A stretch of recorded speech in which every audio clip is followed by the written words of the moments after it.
بسم اللہ الرحمن الرحیم۔ پروگرام کا آغاز کرتے ہیں رب ذوالجلال کے بابرکت نام سے جو دلوں کو بھید کو خوب جاننے والا ہے۔ سب سے پہلے پاکستان، آپ کا دوست، آپ کا ہوسٹ ایوب جوان۔ ناظرین، ہم جتنے بھی پروگرام کرتے ہیں ہمارا اس سے واسطہ بالواسطہ پاکستان کے نام ہوتے ہیں۔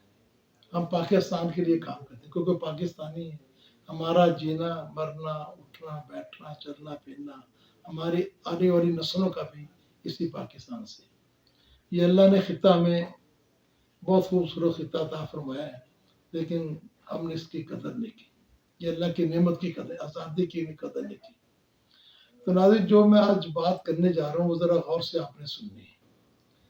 جب سے پاکستان بنا اس سے لے کے آج تک ایک احتجاج کا سلسلہ جو نا وہ نہ رکنے والا شروع ہو چکا ہے۔ یعنی 1971 لے لیں، 73 لے لیں، اس کے بعد مطلب 2011 2017 14 19 21 اب 22، یعنی ہر دور میں احتجاج کا سلسلہ شروع ہوتا ہے۔ یعنی جو برسر اقتدار جماعت ہوتی ہے اس کے لیے ہر چیز ٹھیک ہوتی ہے، اور جب اپوزیشن میں ہوتی ہے اس کے لیے ہر چیز خراب ہوتی ہے، اس کو ہر چیز خامی نظر آنے شروع ہوتی ہے۔ وہ اپنے اقتدار کے حصول کے لیے پھر کوئی لانگ مارچ کر رہا ہے، کوئی مہنگائی مارچ کر رہا ہے، کوئی حقیقی آزادی مارچ کر رہا ہے۔ یہ سارے مارچ شروع ہوتے ہیں۔ اس کا نقصان کس کو ہوتا ہے؟ اس کو نقصان صرف پاکستان کو ہوتا ہے۔ پھر آپ کو بعد میں وجہ بتاؤں گا کہ احتجاج ہوتے کیوں ہیں۔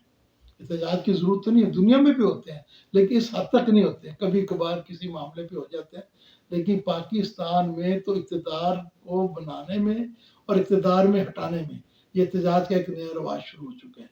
اور نیا کہ پرانے رواج ہے کہ اور اس میں بڑی بڑی شہادتیں ہوئی ہیں، بڑی بڑی جانیں گئی ہیں، بڑی بڑی ماؤں کے بیٹے قربان ہوئے ہیں، بڑے بڑی عورتوں کے سہاگ اس میں گئے ہیں، بڑے بڑے باپ کی اولادیں گئی ہیں۔ لیکن یہ سلسلہ نہ رکنے والا ہے اور اس کے کافی محرکات ہیں جو آپ کو میں آگے چل کے بتاؤں گا۔ اس کے بعد یہ تو سیاسی احتجاج شروع ہو چکا ہے نا۔ اب اس کے بعد ایک اور احتجاج شروع ہوتا ہے، یعنی کبھی آپ دیکھیں سٹاف نرسوں کا احتجاج ہوتا ہے، کبھی ڈاکٹروں کا ہوتا ہے، کبھی کسانوں کا ہوتا ہے، کبھی اساتذہ کرام کا ہوتا ہے۔ یعنی ہر کبھی کسی جو فیڈریشن ہوتی ہے کسی نہ کسی فیڈریشن کا ہوتا ہے، کبھی کسی یونین کا ہوتا ہے، کبھی کسی یونین کا ہوتا ہے، کبھی لیبر مارچ ہوتا ہے، یعنی کبھی علماء کرام کا ہوتا ہے، کبھی لبیک والا، یعنی ہر طرح سے کوئی نہ کوئی احتجاج جاری ساری رہتا ہے۔ اور اس احتجاج میں حکومت پاکستان کوئی بھی وقت کی حکومت ہو اس میں انہوں نے فورس بھی استعمال کرنی ہوتی ہے، شیلنگ بھی کرنی ہوتی ہے، اور اس کے بعد واٹر کین سے پانی بھی گرانا ہوتا ہے۔ لوگ کئی دنوں سڑکوں پہ بھی رہتے ہیں، گرفتاریاں بھی ہوتی ہیں، پرچے بھی ہوتی ہیں۔ یہ لامتناہی سلسلہ آج تک جاری ہے۔ اب اس کو روکا کیوں نہیں گیا؟ اب ہر آدمی جو احتجاج کرتا ہے اس کے پیچھے کیا چیزیں کام فرما ہے۔ تو ہم سب سے پہلے سیاست سے شروع کرتے ہیں کہ سیاست کے پیچھے کیا چیز کام فرما ہے۔ پھر ہم شروع کریں گے، آپ کو بتائیں گے کہ اس میں جو باقی احتجاج ہوتے ہیں یعنی اس میں کیا کیا چیزیں کام فرما ہوتی ہیں، ہیومن رائٹس کے جو اس میں کیا چیزیں ہوتی ہیں، اس کے پیچھے کیا ہوتا ہے۔ تو آپ اس کو ہم ایک ایک کی ترتیب سے آپ کو بتائیں گے۔ تو سب سے پہلے بتانے کا مقصد آپ کو بتاتے ہیں کہ سب سے پہلے جو احتجاج یہ جو سیاسی جماعتیں کرتی ہیں، اب اس میں یہ تو صرف اپنے اقتدار کے حصول کے لیے کرتی ہیں، اور ان میں آج تک کوئی آدمی نے یہ کام نہیں کیا کہ کسی سیاسی ایم پی اے نے یا کسی سیاسی ایم این ایز نے یا سینیٹر نے یا وزراء نے یا کسی لوگوں نے یعنی کہ کوئی احتجاج کیا ہو، یعنی جیسے دوسرے لوگ کرتے ہیں، کیونکہ ان کو تنخواہیں بھی زیادہ ملتی ہیں، ان کو مراد بھی زیادہ ہوتی ہیں، ان کے کھانے پینے کے بندوبست بھی بہت دنیا سے اعلیٰ ہوتے ہیں۔ یہ خاص ایک قوم ہے، یہ خاص ایک نسل ہے جو ہم سب دنیا سے الگ ہیں۔ اور ہم نے اس میں ایسے ایسے لوگ اپنی زندگی میں دیکھے ہیں جو کونسلر بننے سے وزراء بنے ہیں، اور جن کے ایک ایک دو دو مرلے کے گھر ہوتے تھے، آج وہ اربوں روپے کے یعنی کہ محلات میں رہتے ہیں، اور ان کے اربوں روپے کی فیکٹریاں ہیں۔ یہ کیسے بنی؟ ان کو احتجاج کی تو کوئی ضرورت نہیں پیش آتی، کیونکہ انہوں نے مال و ثواب اکٹھا کیا ہے۔ وہ احتجاج صرف اور صرف کرتے اپنے حصول اقتدار کے لیے، کیونکہ اقتدار کا جو نشہ ہے نا وہ ان میں سرایت کر چکا ہے۔ اب لوگ کیوں احتجاج کرتے ہیں وہ بعد میں تو پہلے بتاتے ہیں کہ یہ سسٹم کیوں شروع ہوا ہے۔ یہ اس لیے ہوا کہ جب سے پاکستان بنا ہے، یعنی 1957-58 سے لے کے آج تک کوئی اسلامی قانون نافذ نہیں ہوا۔ آج تک وہ اسلام کے مطابق قانون نہیں بنا، پاکستان اسلام کے نام پہ بنا گیا، اور وہی 1958 والے قانون چل رہے ہیں، یعنی 1973 کا جو آئین تھا اس کو بھی مکمل طور پر رائج نہیں کیا گیا۔ اب یہ پارٹیاں جتنی بھی آ رہی ہیں، جب یہ اقتدار میں نہیں ہوتی یا غربت کا شکار یہ لوگ ہوتے ہیں، جب عمرہ ہوتے ہیں، پھر ان کا مائنڈ سیٹ چینج ہو جاتا ہے، پھر یہ اپنے اقتدار کے اصول کے لیے بڑی بڑی گاڑیوں میں، بڑے بڑے محلوں میں رہنے کے عادی ہو جاتے ہیں۔ ان کے لیے جو غریب ہے اس کا معیار زندگی اور ان کا معیار بہت فرق ہو جاتا ہے، اور اس لیے اس کو آپس میں یہ نہیں پہچانتے۔ ماسوائے چند ایک ٹائم کے لیے جس وقت الیکشن کی کمپین ہوتی ہے تو یہ لوگ سب کے ساتھی ہوتے ہیں، اس کے بعد تو کون تھے میں کون۔ اچھا، اس میں جو بتانے والی خاص بات ہے نا کہ احتجاج کے نام سے جو کام شروع کر رہے ہیں، ہوا کیا ہے کہ پاکستان میں جتنے بھی ہمارے مقتدر ادارے ہیں، جتنے بھی بیوروکریسی ہے، اسٹیبلشمنٹ ہے، اور اس میں جتنے بھی ہماری عدلیہ ہے، دیکھو آپ عدلیہ کا 139واں نمبر ہے۔ پہلے کچھ چیزیں عیاں نہیں تھی، اب ایسا ایسا چیزیں منظر یہاں پہ آتی ہیں، کیونکہ 21ویں صدی 1990 کی دہائی تو ہے نہیں۔ اب ساری چیزیں لوگوں کی سمجھ میں آنی شروع ہوگی، جب چیزیں سمجھ آتی کئی چیزیں اس میں ہر چیز واضح نظر آنی شروع ہوگی۔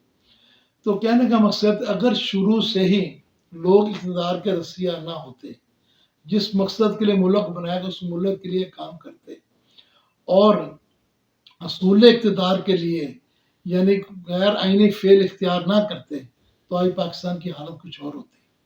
اب انہوں نے کیا جب انہوں نے یعنی کہ ہمارے کوئی بھی اس وقت کوئی بھی جتنے بھی ہمارے محکمے ہیں اور جتنے بھی ہمارے محکمہ سربراہان ہیں، انہوں نے صرف اور صرف اب جو جنگ چاہ رہی نا وہ صرف اقتدار کی جنگ چاہ رہی، اور آپس میں ایگو کی جنگ چاہ رہی، میں بڑا اور تو چھوٹا اور میں بڑا، یعنی اپنے آپ کو منوانے کی جنگ چاہ رہی، جبکہ بڑی ذات اللہ کی ہے۔ یہ سب نے یہاں فنا ہو جانا ہے، اقتدار سدا نہیں رہنا، سدا بادشاہ اللہ کی رہنی، لیکن مختصر زندگی کے لیے اس بادشاہی کو انہوں نے سب نے فروغ دیا ہوا۔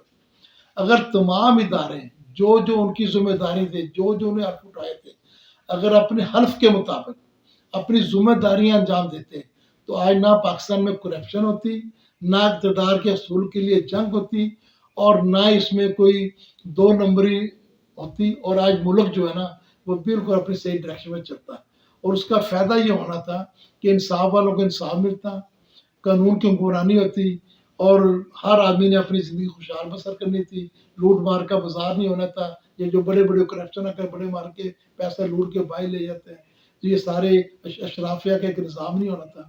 لیکن آج بھی ابھی تک 75 سال گزرنے کے بعد کسی بھی مقتدر حلقوں نے ابھی تک کوئی ہوش کے نخون نہیں لی، ابھی تک کسی نے سیرے ہو کے نہیں سوچا کہ یہ ملک ہمارا ہے، یہ ہماری آل اولاد کا ملک ہے، یہ ہمیں اللہ نے اسلام کے نام پہ دی۔ آج بھی ہم توبہ طیب ہو کے اگر اس ملک میں تمام جو ادارے ہیں اپنی اپنی جو ان کے فرائض ذمہ رہتے ہیں اس کے مطابق دل جمی سے اور صحیح انصاف پسندی سے اگر آج بھی فیصلے شروع کر دیں، آج کام شروع کر دیں، تو سارے حالات یکسر تبدیل ہو جائیں گے، صرف فیصلے کرنے کے جو ہم نہیں کر پائیں، کیونکہ ہمیں اقتدار کی ہوس اور اقتدار کی لالچ نے اس حد تک پہنچا، اتنا ہم جھوٹ بھی بول جاتے ہیں کہ جیسے جھوٹ جو یعنی سچ لگنا شروع ہو جاتا ہے، اور اللہ کو گواہ بنا بنا کے جھوٹ بولتے ہیں، اور یہ مختصر زندگی کے لیے ہم اللہ سے بھی یعنی جیسے وہ یہود و نصارہ تھے نا لوگ، وہ بھی مسئلہ کے آپس میں یعنی ایک مجھے وہ یاد آ رہا تھا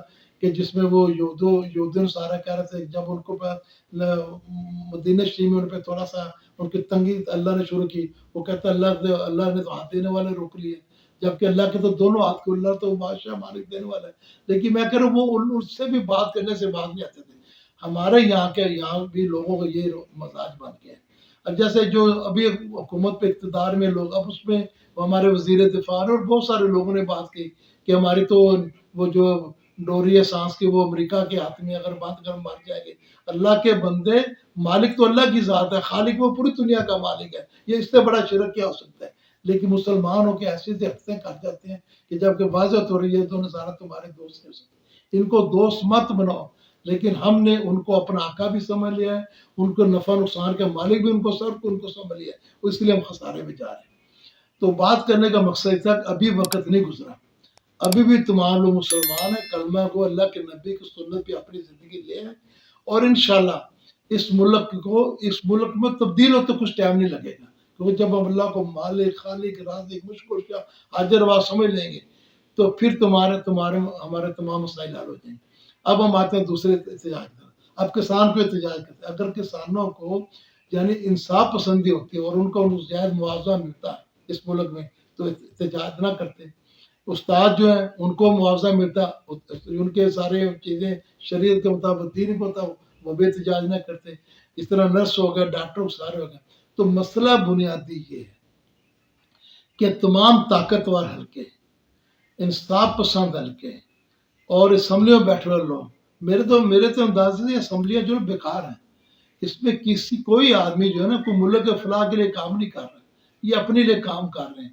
اس لیے یہاں تو یہ نظام ہی صدارتی ہونا چاہیے تاکہ ایک صدر ہو، باقی اس کے نیچے کابینہ ہو، نیچے بلدیاتی نظام ہو، تاکہ یہ لوٹ مار کا بازار ختم ہو جائے. اور اب بھی اگر ہمارے تمام مقتدر حلقے اب بھی یہ فیصلہ کر لیں، آپ ان میں سر جوڑ لیں، یعنی اس میں کون کون سے آپ کو پتہ ہی ہے، مجھے بھی پتہ ہے. یعنی ہماری اس میں جو اسٹیبلشمنٹ ہے، ہماری اس میں عدلیہ ہے اور ہماری جوڈیشری ہے اور صافی 400 بن گئے نا.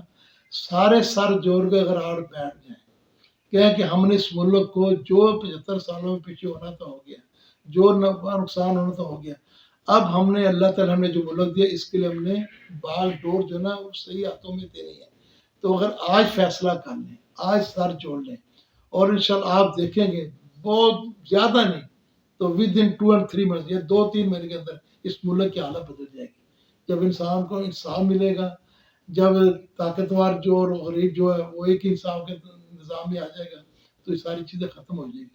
لیکن یہاں تو ہے تو بہت مشکل کام، لیکن اس کے لیے بڑے بڑے اداروں کو اپنی قربانی دینی پڑے گی اور ملک کے لیے قربانی دینی. خدا را ملک کے لیے سوچیں. یہ ملک تو ہم سب کا ہے.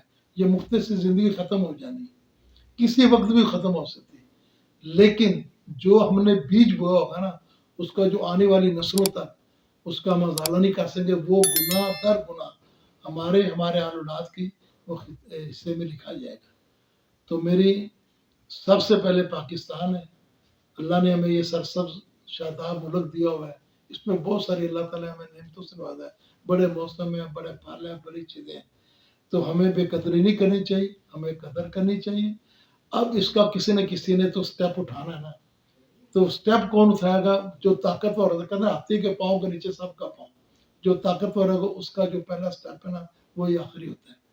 تو اگر یہ 4 جو میں نے آپ کو ادارے سنائے گنوائے، اگر یہ 4 ادارے بیٹھ جائیں اور اللہ پہ یقین کر کے اس کو اپنا حکم اور صحیح طور پہ، ویسے سب مانتے ہیں لیکن اللہ کی نہیں مانتے، اللہ کو مانتے ہیں. اللہ کی مان کر یہ فیصلہ کر لیں یہ ملک ہمارا ہے اور اس میں یہ بڑی قربانی سے بنا ہے، عزتوں کی جان مال کی. ہم نے اس کی اب آپ یاری کرنی ہے، اس کو صحیح ڈائریکشن میں لگانا ہے. تو انشاءاللہ وہ دین دونی بننا. یہ نظام پھر ایسے ہی چلتا رہے گا.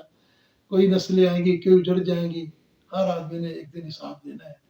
تو خدا را اپنے آپ کو بچائیں، اس ملک کو بچائیں، اپنے اعمال کو بچائیں اور آخرت کے لیے اپنا ہم سب کا ایک ہی رستہ جو ہے وہ دین کا اسلام کا اس کو ہموار کریں. اس لیے ہم سب کی بھلائی ہے.